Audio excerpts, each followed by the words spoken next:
அல்ஹம்துலில்லாஹ் எல்லா புகழும் அல்லாஹ் ஜல்ல ஷானுஹு வ தஆலா ஒருத்தனுக்கு உரித்தாகட்டும். ஸலாத்தும் ஸலாமும் நாயக திருமேனி ரசூலை கரீம் ஸல்லல்லாஹு அலைஹி வஸல்லம் அவர்கள் மீதும் இந்த புனிதமிக்க ரமலானுடைய இஜ்திமாவில் இரவு நேர தாலீம் மஜ்லிஸில் அமர்ந்திருக்கக்கூடிய நம் அனைவர்கள் மீதும் என்றும் நிலவட்டுமாக என்று துவா செய்தவனாக என் இதயம் கனிந்த சலாத்தினை உங்கள் அனைவருக்கும் தெரிவித்துக் கொள்கிறேன். அஸ்ஸலாமு அலைக்கும் வரஹ்மத்துல்லாஹி தஆலா வ பரகாத்துஹு. அல்லாஹ்வின் கிருபையால் தொடர்ச்சியாக நாம் குர்ஆன் ஷரீஃபில் கூறப்பட்டுள்ள மனித உயிரினங்கள் அல்லாத மற்ற உயிரினங்களை பற்றி நாம் பார்த்து வருகிறோம். அந்த அடிப்படையில் இன்று நாம் பார்க்க இருப்பது அல்லாஹ் ஜல்ல ஷானுஹு வ தஆலா நமக்கு முன் வாழ்ந்த சமுதாயத்தில் குறிப்பிட்ட அந்த பனி இஸ்ராயலர்களுடைய அழிச்சாட்டியத்துக்கு தான் வேதனை செய்யும் விதமாக அனுப்பிய ஒரு 3-4 விஷயங்களை பற்றி அல்லாஹ் சொல்கிறான். அதில் உள்ள ஒரு உயிரினத்தை தான் இன்றைக்கி நம்ம பார்க்க போகிறோம். அது நம்மளோட அன்றாட வாழ்க்கையில் அதுவும் நம்மளோட இணைந்திருக்கக்கூடிய பேன் என்று சொல்லப்படக்கூடிய அந்த உயிரினம் தான். இப்போ பேனை பற்றி நம்ம பார்த்தோன்னு சொன்னால் ரொம்ப சின்ன, அதாவது எள் இருக்கும் இல்லையா, எள்ளினுடைய அளவு அதுவும் கூட சின்னதாக தான் என்ன செய்யும், இந்த பேனுடைய உருவமுடைய மொத்தமாகவே அதனுடைய ஸ்ட்ரக்சரே அதுதான். இது ஒட்டுண்ணி என்று சொல்லப்படக்கூடிய அப்படியே அட்டாச் ஆகக்கூடிய அந்த இனத்தை சார்ந்ததாக இது இருக்குது. இதில் பழுப்பு நிற பேன், அதே போல் கருப்பு பேன் என்று 2 வகைகள் என்ன செய்து இதில் இருக்குது.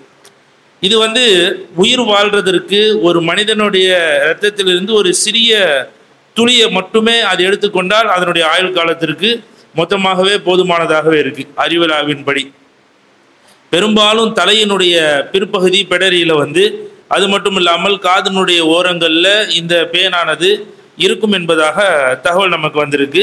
அந்த இடத்திலேயே இது முட்டையிடக்கூடிய அமைப்பும் உண்டு. அதைத்தான் ஈருன்ட்டு நம்ம என்ன செய்கிறோம், நம்ம தெரிஞ்சுக்கிறோம்.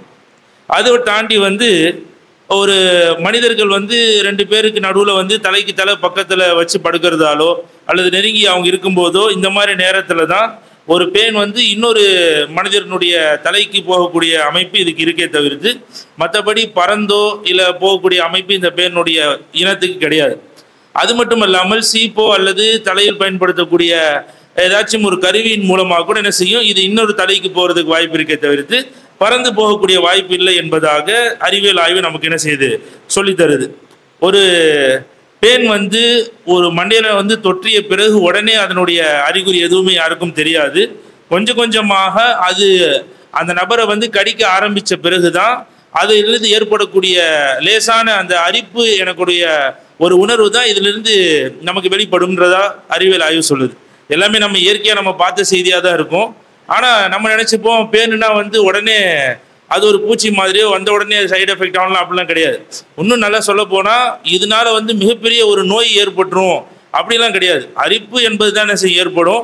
இது ஏற்பட்டுச்சுன்னா ரொம்ப சாதாரணமாக மனிதனுடைய முறை இயல்பான பழக்க வழக்க முறையின் மூலியமாகவே இதை நம்ம அகற்றுவதற்கு போதுமான தன்மைகள் எல்லா மனித இனத்திற்குமே இருக்கு என்பதாகவும் ஆய்வு சொல்லப்படுது.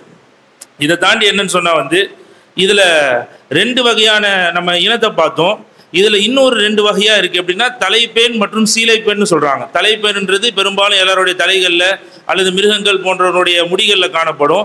சீலைப்பேன்ன்றது மனிதர்கள் பயன்படுத்தக்கூடிய துணிகள் போன்ற விஷயங்களில் என்ன செய்யணும்னா உள்ள இது இருக்குமா.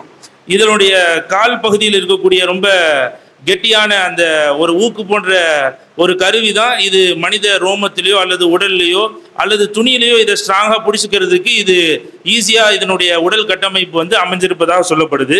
ஒரு பேன் ஒரு மாதத்திற்குள்ளாக 300 தன்னுடைய குஞ்சுகளை குட்டிகளை உற்பத்தி செய்யக்கூடிய ஆற்றல் அல்லாஹ் ஜல்ல ஷானுஹு வ தஆலா இது கொடுத்துருக்கிறான். அதனால் இதோட இனப்பெருக்கங்களும் வேகமாகவே இருக்கும். தலையில் ஏறிச்சுன்னு சொன்னால் சரியான உடனே ஆக்டிவிட்டி நம்ம எடுக்கலன்னு சொன்னால் அப்படியே இந்த அரிப்பு அதிகமாகி கொண்டே போகும் என்பது நம்முடைய பெரியவர்கள் இன்னும் நம்முடைய இயல்பான வாழ்க்கையில் நம்ம தெரிஞ்சு கொண்ட விஷயங்கள் தான். அல்லாஹ் ஜல்ல ஷானுஹு வ தஆலா இந்த பேனை பற்றி சொல்லும்போது இந்த பனி இஸ்ராயலர்களை மூசா அலைஹிஸ்ஸலாம் நீங்கள் அவங்கள விடுவிச்சு கூட்டு வாங்க, அவங்கள இறைவனுக்கு அடிப்பணிய சொல்லுங்க அப்படி என்று அல்லாஹ் ஜல்ல ஷானுஹு வ தஆலா போய் அழைப்பு கொடுக்க சொன்னான். ஆனால் அழைப்பு கொடுத்ததற்கு அவங்க ஏற்றுக்கவே இல்லை. அப்போ அல்லாஹ் உங்களுக்கு அதாப் வரும் என்று எச்சரிக்கை செய்யுங்கன்னு சொன்னான்.